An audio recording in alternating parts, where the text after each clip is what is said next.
নমস্কার বন্ধুরা, দীর্ঘদিন ধরেই পশ্চিমবঙ্গের আলুর বাজার কম লক্ষ্য করা যাচ্ছিল। আজ কিন্তু হঠাৎ করে নতুন আলুর দাম বস্তা প্রতি 25 থেকে 50 টাকা বৃদ্ধি পেয়ে গিয়েছে। পাশাপাশি পুরনো আলুর চাহিদা সামান্য বেড়েছে। গত কয়েকদিনে বাংলায় আলুর বাজার দর তলানিতে যাবার পর আজ কিন্তু তার কিছুটা হলেও সুরাহা মিলতে চলেছে। জানুয়ারির 15 তারিখ থেকে বাংলার সব জায়গায় নতুন আলু পুরোপুরিভাবে অ্যাভেলেবেল হয়ে যাবে।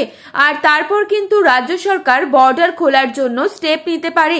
15 তারিখ না খুললেও 20 তারিখের মধ্যে বর্ডার সমস্যার সমাধানের জন্য সরকার অফিসিয়াল ভাবে হয়তো ঘোষণা করবে।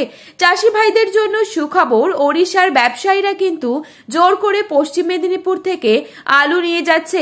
কোল্ড স্টোরেজ থেকে আলু ট্রাকে বোঝাই করে রাতে রিস্ক নিয়ে কিন্তু তারা বর্ডার পার করেছেন ব্যবসায়ীরা। প্রশাসনিক সব বাধা পার করে সকলেই একজোট হয়েছেন। কেস দিলেও সেসবের তোয়াক্কা করছে না কেউ।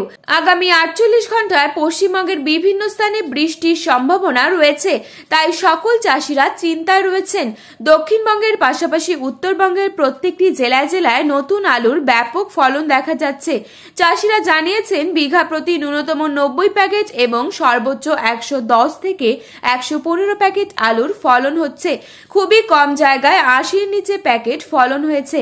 এবছর পশ্চিমবঙ্গের প্রত্যেকটি জায়গায় আলুর চাষ বেশি হয়েছে। বিশেষজ্ঞরা বলছেন 15 থেকে 20% অধিক ফলন দেখা যাচ্ছে। আজ মশাগ্রামে নতুন আলুর দাম রয়েছে 750 থেকে 800 টাকা। জয়পুরে নতুন আলুর দাম পোখরাজ হিসেবে চলছে 730 থেকে 780 টাকা। ঝাড়গ্রাম জেলার বিনপুরে নতুন পোখরাজ আলুর দাম শোনা যাচ্ছে 760 থেকে 810 টাকা। কতুলপুরে নতুন আলুর দাম রয়েছে 800 থেকে 850 টাকা।